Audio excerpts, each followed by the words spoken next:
اللہ کا واسطہ دیتا ہوں مجھ کو بخشو، مجھ کو پناہ دو اپنی۔ اللہ اکبر، اللہ عظیم کا واسطہ دے کر کے تمہارے شر سے وہ بچنا چاہ رہا ہے، یا کسی کے شر سے بچنے کے لیے تمہاری پناہ میں آیا ہے اور تم اس کو پناہ دے سکتے ہو، تمہارے بس میں ہے، تو اللہ کی عظمت کا لحاظ کر اس کو پناہ دو، شر اس سے ختم کرو۔ ایک خاتون تھی جونیہ، غالباً ان کا نام تھا امیمہ یا اسما، نام میں اختلاف ہے۔ نبی صلی اللہ علیہ وسلم نے شادی کی، کسی خاتون نے ان کو بتا دیا کہ جب نبی صلی اللہ علیہ وسلم آئے تو یہ کہو گے اعوذ باللہ منک، اللہ اعوذ باللہ منک، آپ سے پناہ چاہتی ہوں، اللہ کے واسطے آپ سے پناہ چاہتی ہوں۔ یہ جملہ سن کر نبی صلی اللہ علیہ وسلم خوش ہوتے، چنانچہ اس خاتون نے یہ جملہ کہا نبی صلی اللہ علیہ وسلم جب گھر میں تشریف لائے تو جیسے آپ قریب ہوئے اس نے کہا اعوذ باللہ منک، تو کہا کہ تم نے ایک عظیم ہستی کا واسطہ دے کر مجھ سے پناہ چاہا، مجھ سے بچنا چاہتی ہو۔ الحقی باہلک، کتاب الطلاق میں امام بخاری نے ذکر کیا، جا جا اپنے گھر والوں کے پاس جا کے مل لے۔ یہ طلاق کنائی ہے، اشارے میں مطلب تھا طلاق دے دیا میں نے۔ اب بتائیے، عورت نے یہ بات کہی، آپ نے پناہ دی کہ تم نے ایک عظیم ہستی کی، اس سے بمعاذن، اس سے بمعاذن، اللہ عظیم جس کی پناہ لی جاتی ہے اس کے واسطے سے پناہ چاہا، آپ نے کہا جا اپنے گھر والوں کے پاس چل جا، وہ طلاق دے دیا۔ تو یہ ہے اللہ کے نام کی عظمت۔ من استعاذ باللہ فاعیذہ ومن سأل باللہ فاعطوہ، جس نے اللہ کے واسطے سے سوال کیا، آپ نے اس کی تفصیل سنی، تمہیں اللہ کا واسطہ، اللہ کے واسطے دے دو، واسطہ اللہ کا دے رہا ہے، فاعطوہ تو اس کو دو، خالی مطلب کا، الا یہ کہ وہ اللہ کے واسطے سے ایسی چیز کا سوال کرے جو جائز نہیں ہے تو ہرگز مت پورا کرو، یا جس سے مانگا ہے اس کو تکلیف پہنچا رہا ہے۔ مثال کے طور پر کوئی یہ کہے کہ میں تمہیں اللہ کا واسطہ دیتا ہوں اپنی پرائیویٹ لائف کے متعلق بتاؤ، میاں بیوی کیسے ایک دوسرے سے ملتے ہو بستر پر، اعوذ باللہ من الشیطان، یہ بے حیائی کی بات وہ ہم سے سننا چاہتا ہے، میاں بیوی کے تعلقات کی بات سننا چاہتا ہے، میاں بیوی کی تعلقات کی بات بیان کرنے والا انتہائی بے حیا مرد، بے حیا عورت۔ اس کی مثال حدیث میں دی گئی ہے کہ مثل شیطان اور شیطانہ کے، جو گلی کے کسی نکڑ پر یا بیچ گلی کے اندر یا سمندر کے کنارے یا آج کل جھاڑیوں کے اندر یا باغ باغیچے میں مرد عورت ایک ساتھ پڑے رہتے، بدفعلی کرتے ہوتے، اعوذ باللہ من الشیطان۔ اس طرح کا کوئی سوال کرے اللہ کا واسطہ دے کے، ہرگز اس کے سوال کو پورا مت کرو۔ کوئی کہے 10 روپیہ دیجئے ایک شراب کی پاؤچ خریدتے، اعوذ باللہ من الشیطان، آپ ایسا سوال پورا کریں گے؟ مانگتا ہے مال، ضرورت پیش کرتا ہے یا نہیں بھی کرتا، اللہ کا واسطہ دیتا ہے، لیکن اگر گناہ کا سوال کرتا ہے مت دو۔ گناہ کے لیے کوئی تمہاری پناہ چاہتا ہے، آپ وارڈن ہیں مثال کے طور پر کسی اسکول میں، آپ بچوں کو جگاتے ہیں نماز کے لیے، چلو جماعت ہو گئی، اذان ہو گئی، وہ کہتا ہے ماسٹر صاحب، مولوی صاحب، آپ کو اللہ کا واسطہ، اللہ کے واسطے سے مجھ کو پناہ دیے، جماعت میں مت لے جائے گی۔ بھائی کیوں نہیں؟ کیا بیمار ہو؟ کوئی تکلیف ہے؟ نہیں، بس اللہ کے واسطے سے وہ پناہ چاہ رہا ہے، نماز سے پناہ چاہ رہا ہے کہ نماز مجھ کو جماعت سے مت پڑھائیے۔ کیا آپ اس کو پناہ دیں گے؟ ہرگز نہیں۔ جو جائز معاملہ ہے اس میں پناہ دیں گے، اور جو جائز چیز کا سوال کرے گا اس سوال کو پورا۔ وہ تیسرا جملہ نبی صلی اللہ علیہ وسلم نے فرمایا ومن دعاکم فاجیبوہ، جو شخص تم کو دعوت دے تو اس کی دعوت قبول کرو۔ دعوت دینے والے نے دعوت دے کر تمہاری عزت افزائی کی، اور کو بھی دعوت دے سکتا تھا لیکن اس نے تم کو اسپیشلی دعوت دی، ملاقات کر کے دی، زبان سے دعوت دی، یا آج کل انویٹیشن کارڈ چلتا ہے، تمہارے نام سے بھیجا، اپنے خاص آدمی کے ذریعے بھیجا، یا چلو موبائل سے، ٹیلی فون سے تم کو اس نے دعوت، اس نے تمہاری تکریم کی، تم اس کی تکریم کرو، اس کی عزت افزائی کرو، اس کی دعوت میں شریک، فاجیبو، اس کو قبول کرو دعوت کو۔ اور خاص کر جب ولیمے کی دعوت ہو، شادی کے بعد کا جو کھانا ہوتا ہے، اس دعوت میں شرکت کو علماء نے، بہت سے علماء نے واجب کہا ہے۔ گویا عام دعوت کے مقابلے میں ولیمے کی دعوت زیادہ تاکیدی دعوت ہے۔ اگر انتہائی معقول عذر ہے تو آپ دعوت دینے والے سے معذرت کیجیے، ورنہ آپ اس کی دعوت قبول کیجیے۔ اور علماء ظاہریہ نے کہا کہ نہیں، ولیمہ غیر ولیمہ جو بھی دعوت ہے، نہیں فرمایا من دعاکم فاجیبوا، امر وجوب کے لیے، جو تم کو دعوت دے فاجیبوا، حکم فرما رہے ہیں آپ صلی اللہ علیہ وسلم کہ فاجیبوا، اس کی دعوت قبول کرو، امر ہے، حکم ہے، آرڈر ہے، اور یہ وجوب کے لیے ہے۔ لیکن علماء نے کہا کہ دعوت قبول کرنا علی العموم واجب نہیں ہے، ہاں ولیمے کی دعوت کے سلسلے میں تاکیدی حدیثیں آتی ہیں، اسی لیے یہ واجب ہے یا شبہ واجب ہے، واجب کے قریب قریب، بشرطے کہ دعوت دینے والا ایسا شخص نہ ہو جس سے ترک تعلق واجب ہے۔ اگر ایسا آدمی ہے، گھنونا آدمی ہے، بددین آدمی ہے، مثال کے طور پر کسی منسٹر نے عام آدمی کو کوئی گفٹ بھیجا، کسی کی بیٹی کی شادی پہ کچھ بھیجا، اگر آپ بادشاہ کو بھی تحفہ میں کچھ یہاں سے بھیجیں تو ذرا سا اس کو عجیب سا لگے گا. تو ایسی صورت میں علماء نے کہا کہ ایسا نہیں کرنا. لیکن ہم جس معاشرے میں رہتے ہیں, اپنے لیول کا آدمی ہو یا ہم سے تھوڑا بڑا اونچائی کیوں نہ ہو, اگر ہدیہ دیتا ہے تو ہدیے کا تبادلہ ہونا چاہیے دونوں طرف سے. اس میں ایک بڑا فائدہ یہ ہوگا کہ یہ سلسلہ بھلائی کا جاری رہے گا دونوں طرف سے. صرف آپ ایک طرف سے لیتے چلے جائیں گے تو ہو سکتا ہے کہ یہ سلسلہ بند بھی ہو جائے. اور دوسرا نقصان آپ کا خود اپنا یہ ہوگا کہ احسان لیتے لیتے لیتے لیتے کہیں آپ کے دل کے اندر اس آدمی کے لیے ذلت کا احساس نہ ہو اور آپ اس کو بہت بڑی ہستی نہ سمجھیں, کیونکہ انسان احسان لیتے لیتے کسی کا غلام ایک طرح سے بن جاتا ہے. عربی کی کہاوت ہے بالبر یستعبد الحر. احسان کر کے اگر کسی کو غلام بنانا چاہتے ہو, آزاد کو اپنا مرید غلام بنانا چاہتے ہو, تو احسان کو اتنا احسان کا بوجھ لا دو کہ وہ کچھ نہ بولے. انشاءاللہ وقت ہو گیا ایک بریک کا, بریک کے بعد سلسلہ جاری رہے گا. السلام علیکم ورحمۃ اللہ وبرکاتہ. ابھی وقفے سے قبل ہم آپ کے سامنے حضرت ابن عمر رضی اللہ عنہ کی حدیث پڑھ رہے تھے. اس کا ایک جملہ جہاں آ کر ہماری بات رکی تھی وہ یہ تھا کہ اگر کوئی دعوت دیتا ہے تو دعوت قبول کرو. دعوت قبول کرنے کی شرعی حیثیت مستحب ہے. ولیمے کی دعوت ہو تو اہل علم کی ایک جماعت نے اس کو واجب کہا ہے, لیکن موانعات سے دعوت خالی ہو. ایسا شخص جس سے ترک تعلق واجب ہے یا کم سے کم مسنون ہے شرعی اعتبار سے, وہ آدمی قابل تکریم نہیں ہے, آپ دعوت میں نہ جائیں. دعوت کے مقام پہ کوئی چیز خلاف شرع نہ ہو, آپ دعوت میں گئے, شراب پی جا رہی ہے, بوفیٹ سسٹم ہے, شراب کی بھی بوتل ہے, ایک ٹیبل پر شراب پی جا رہی ہے, آپ اپنی ضرورت کے مطابق لیں. میوزک بج رہی ہے, گانا بج رہا ہے, ڈانس چل رہا ہے, نعوذ باللہ. اگر آپ منع کر سکتے ہیں تب جائیے منع کرنے کے لیے. خلاف شرع کام کو روک سکتے ہیں یا منع کر سکتے ہیں تو جائیے. اگر نہیں کر سکتے یا منع بھی نہیں کر سکتے یا منع کیا وہ بات نہیں آیا, آپ وہاں سے چل دیجیے. مسلمان کی دعوت ہو اور اہل علم نے کہا ہے کہ حلال خور بھی ہے تو آپ کو دعوت میں جانا چاہیے اور اس کے لیے دعائیں تہنیت, دعائیں برکت کرنی چاہیے. بہرحال یہ ایک مستقل موضوع ہے. نبی صاحب نے فرمایا ومن دعاکم فاجیب. اگر تو کوئی تم کو دعوت دے اور شرعی موانعات سے, شرعی رکاوٹوں سے وہ دعوت خالی ہو تو دعوت قبول کرنی چاہیے, جانا چاہیے. اور آخری جملہ حدیث کا نبی صاحب نے فرمایا ومن صنع الیکم معروفا فکافئوہ. جس نے تمہارے ساتھ معروف کیا ہو, بھلائی کا کام کیا ہو, بھلائی سے پیش آیا ہو, ہدیہ دیا ہو, تحفہ دیا ہو, کوئی اچھی بات بتائی ہو, تو اس کا بدلہ چکاؤ. اس کو صرف لینے کا مزاج مت رکھو, فکافئوہ, اس کو بدلہ چکاؤ. جو اس نے ہدیہ دیا ہے اس سے بہتر دے سکتے ہو تو بہتر دو, یا کم سے کم اسی طرح کی چیز واپس کرو. الا یہ کہ آدمی اتنا بڑا ہے کہ اگر اس کا ہدیہ واپس کریں گے, یعنی اس کو ہدیہ دیں گے, ہدیہ کا جواب ہدیے سے دیں گے تو اس کو اچھا نہیں لگے گا. مثال کے طور پر کسی منسٹر نے عام آدمی کو کوئی گفٹ بھیجا, بادشاہ نے کسی کی بیٹی کی شادی میں کچھ بھیجا. اگر آپ بادشاہ کو بھی تحفہ میں کچھ یہاں سے بھیجیں تو ذرا سا اس کو عجیب سا لگے گا. تو ایسی صورت میں علماء نے کہا کہ ایسا نہیں کرنا. لیکن ہم جس معاشرے میں رہتے ہیں, اپنے لیول کا آدمی ہو یا ہم سے تھوڑا بڑا اونچائی کیوں نہ ہو, اگر ہدیہ دیتا ہے تو ہدیے کا تبادلہ ہونا چاہیے دونوں طرف سے.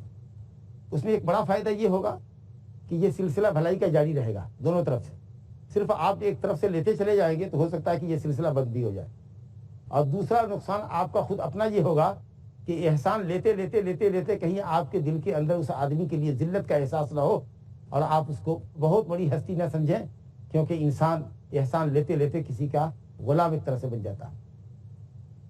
عربی کی کہاوت ہے بالبر یستعبد الحر. احسان کر کے اگر کسی کو غلام بنانا چاہتے ہو, آزاد کو اپنا مرید غلام بنانا چاہتے ہو, تو احسان کو اتنا احسان کا بوجھ لا دو کہ وہ کچھ نہ بولے. یہاں تک کہ خلاف منکر بھی زبان نہیں ہلائے گا, اتنا وہ غلام ہو جائے گا. تو دوسروں کا احسان اور دوسروں کے احسان کا بار اپنے قلب پر مت رکھو. احسان چکاتے جاؤ گے, قلب ہلکا رہے گا. اللہ رب العالمین کے احسان کے لیے دل میں جگہ رکھو. دے دیا آپ نے بھی کچھ دے دیا, قلب و دماغ سے بوجھ ہلکا ہو گیا, لیکن لیتے گئے لیتے گئے لیتے گئے, معلوم ہوا کہ انتہائی ذلت کی راہ آپ نے اختیار کی, اور اس آدمی کے سامنے انتہائی آپ ذلت کا رویہ اختیار کرتے ہیں. اس کے سامنے کچھ بول نہیں سکتے, ایک دم دبو بنے رہتے ہیں, خلاف شرع بھی کام کر رہا ہے تو آپ اس کو روک نہیں سکتے ہیں, کیونکہ وہ آپ کا محسن ہے اور آپ اس کے احسان کے نیچے دبے ہوئے. کتنی اچھی بات ہے, کتنی اچھی دینی اور کتنی اچھی بات ہے جو انسان کی فطرت اور لاجک سے ملتی ہوئی. کیا فکافئ, اس کو دو, بدلہ چکاؤ.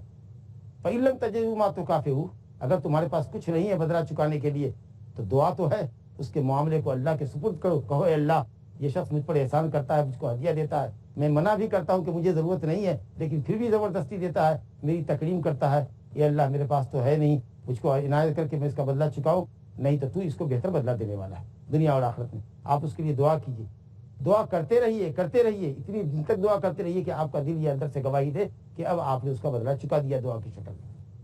ترمذی میں روایت ہے حضرت اسامہ بن زید رضی اللہ عنہ سے کہ نبی کریم صلی اللہ علیہ وسلم نے فرمایا من صنع الیکم معروفا فقال لصاحبہ جزاک اللہ خیرا فقد ابلغ فی الثناء.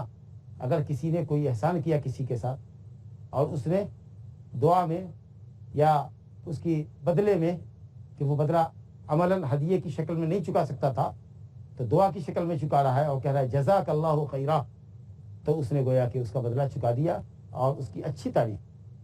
تو الحمدللہ قدر شناسی ہونی چاہیے اور دیتے لیتے رہنا چاہیے. ہدیہ دینے سے محبت ہوتی ہے لیکن ہدیے کا تبادلہ ہو رہا ہے. اللہ کہ انسان انتہائی مجبور ہے, نہیں دے سکتا ہے, تو دعا میں مہدی کو ہدیہ دینے والے کو, اپنے اوپر احسان کرنے والے کو یاد کرے. اور سب سے بڑا احسان کرنے والا ہم پر اللہ ہے, اس کے ذکر سے ہم کبھی غافل نہ ہوں. انشاءاللہ اس درس کو یہیں روکتے ہیں. جو ضروری گفتگو تھی اس باب کے تعلق سے وہ آپ کے گوش گزار کی گئی.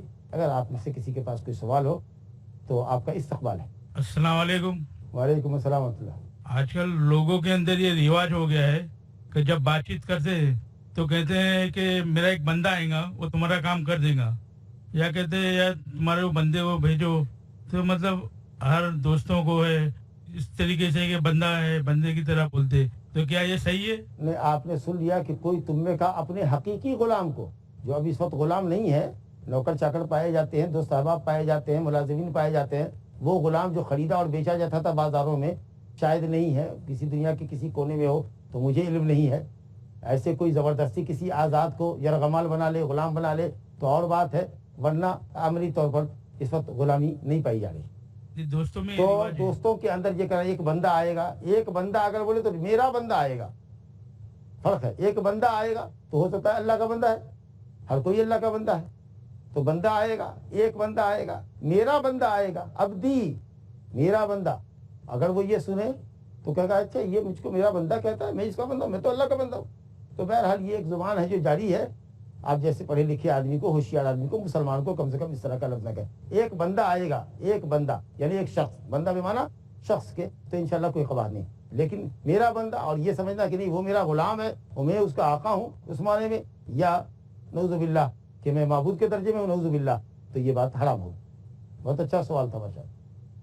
السلام علیکم. وعلیکم السلام ورحمۃ اللہ. میرا سوال جو ہے وہ دعوت سے متعلق تھا کہ اگر کوئی شخص کسی کو دعوت دیتا ہے تو وہ مطلب اس کے گھر پہ نہیں جا رہا ہے تو اس کے لیے اللہ تعالیٰ کیا اس کے اوپر گناہ دیں گے؟ مطلب کوئی ایکچوئل ریزن ہے, کوئی وجوہات کی وجہ سے وہ نہیں جاتا ہے, یا اس کے دل میں ایسی کوئی چیز ہے جس کی وجہ سے اسے ناراض ہے اس لیے وہ نہیں جاتا ہے, تو اللہ تعالیٰ اس کے اوپر کیا کوئی عذاب یا مطلب کیا حکم ہے اس کے لیے؟ ایسا کوئی عذاب نہیں. اگر کوئی دعوت دے تو آپ نے سنا کہ تکریم اس نے آپ کی ہے, آپ اس کی تکریم کیجیے کی جائے. ولیمی کے دعوت میں اگر کوئی عذر نہیں ہے تو آپ کے لیے جانا بعض علماء کے نزدیک واجب ہے, اور اگر نہیں جاتے تو گنہگار ہوتے. واجب کا تعلق گنہگار ہے, لیکن واقعی اگر کوئی ریزن ہے تو آپ اس سے معذرت کر لیجیے, اچھی بات ہے. اس میں یہاں علماء نے بحث کی ہے کہ یہ دعوت آدمی کا حق ہے کہ اللہ کا حق. تو حقیقت یہ ہے کہ یہ آدمی کا حق ہے, لیکن شریعت نے حکم دیا ہے تو اس میں اللہ کا بھی حق بنتا ہے. لیکن اگر آپ دعوت دینے والے سے معذرت کرتے ہیں اور وہ معاف کر دیتا ہے, ٹھیک ہے کوئی بات نہیں ہے, نہیں آ سکتے تو کوئی حرج نہیں ہے, تو آپ پر کوئی گناہ نہیں ہوتا. تو اصل میں یہ آدمی کا حق ہے. اور رہ گئی بات کسی تکلیف کی تو اس کا ازالہ کرنا چاہیے کہ اگلے کو معلوم ہے, سامنے والے کو معلوم ہے کہ مجھ کو اس سے تکلیف ہے, پھر بھی وہ آیا ہے میرے پاس دعوت لے کر کے, اس کا مطلب یہ ہے کہ وہ مجھ سے صلح چاہتا ہے اور تعلقات کو استوار کرنا چاہتا ہے. تو اسی ذریعے سے گفتگو آگے بڑھے گی, تو جانا چاہیے اور انتقامی جذبہ نہیں رکھنا چاہیے. اللہ کے لیے اگر آپ کسی کو معاف کر دیتے ہیں تو اللہ آپ کو معاف کر دے گا. اور ایسے ہی لیت العال عذر لنگ کے ذریعے دعوت سے اپنے آپ کو روکنا, یہ بات ٹھیک نہیں ہوگی. السلام علیکم. وعلیکم السلام. میرا سوال ہے قبرستان جانے کے متعلق ہے کہ مردوں کو اجازت ہے کہ تم قبرستان کی زیارت کرو, لیکن عورتوں کو منع کیوں کیا گیا ہے؟ اچھا سوال آپ نے کیا. موت کی یاد تازہ کرنے کے لیے حکم ہے کہ قبروں کی زیارت کرو, اپنی موت کو یاد کرو. اس حکم میں بعض علماء نے کہا زورو موتاکم, موتا کی زیارت کرو, یا زور القبور قبروں کی زیارت کرو فإنها تذکرکم الآخرہ، آخرت کی یاد آئے گی، یا قبروں کی زیارت آخرت یاد دلائے گی. کہا اس فائدے میں مرد عورت دونوں شامل ہیں، اس لیے عورتیں جا سکتی ہیں. ہاں کثرت سے نہیں جا سکتی، لیکن حدیث ہے لعن اللہ زائرات القبور، لعن اللہ زوارات القبور، دونوں لفظ کے ساتھ آیا ہے. قبر کی زیارت کرنے والیوں پر لعنت. اور عورتیں جزا فضا کرتی ہیں، گھبراہٹ کا اظہار کرتی ہیں جی، اور پھر بے پردگی بھی ہو سکتی ہے. اور پھر گاؤں اور شہر کے اندر بھی قبرستان آبادی سے بہت باہر ہوتا ہے، تو اس کی عزت آبرو کا بھی خطرہ رہتا ہے کہ راستے میں کوئی اس کو پریشان کرے. تو اس طریقہ سے جزا، گھبراہٹ اور ندب و نیاحت اور شور ہنگامے کی وجہ سے کہ وہ اپنے رشتہ دار کی قبر پہ جائے گی تو چیخے گی، چلائے گی، یا اس کی عزت و آبرو کو خطرہ ہو سکتا ہے. اس سب پہلوؤں پر اگر آپ غور کریں اور حدیث سامنے ہو کہ نبی صلی اللہ علیہ وسلم نے قبر کی زیارت کرنے والی پر لعنت کیا ہے، تو انشاءاللہ تعالیٰ اہل علم کے اقوال میں راجح قول یہ ہے کہ وہ زیارت نہ کرے. ویسے بعض اہل علم نے کہا ہے، بڑے علماء نے، کہ امام شافعی وغیرہ عورتوں کی زیارت کے قائل تھے، لیکن کہتے ہیں کثرت سے زیارت نہ کریں. السلام علیکم. وعلیکم السلام.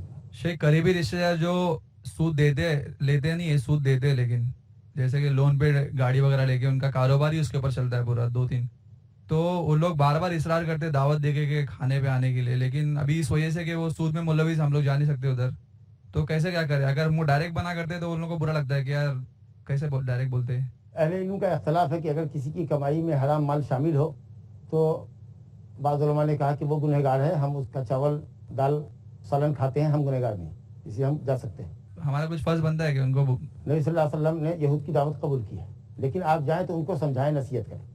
1-2 مرتبہ جائیں، نصیحت کریں اور کہیں کہ اگر آپ نے یہ دھندا نہیں چھوڑا تو شاید ہم آئندہ آپ کی دعوت نہیں قبول کریں گے، کیونکہ ہم کو اللہ کا دین عزیز ہے.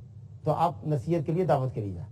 بعض علماء نے کہا کہ اگر آمدنی میں زیادہ بڑی آمدنی اس کی، یعنی 60-70% حرام آمدنی ہے، تو نہ جائیں. وقت ختم ہو گیا ہے. وباللہ تعالیٰ توفیق.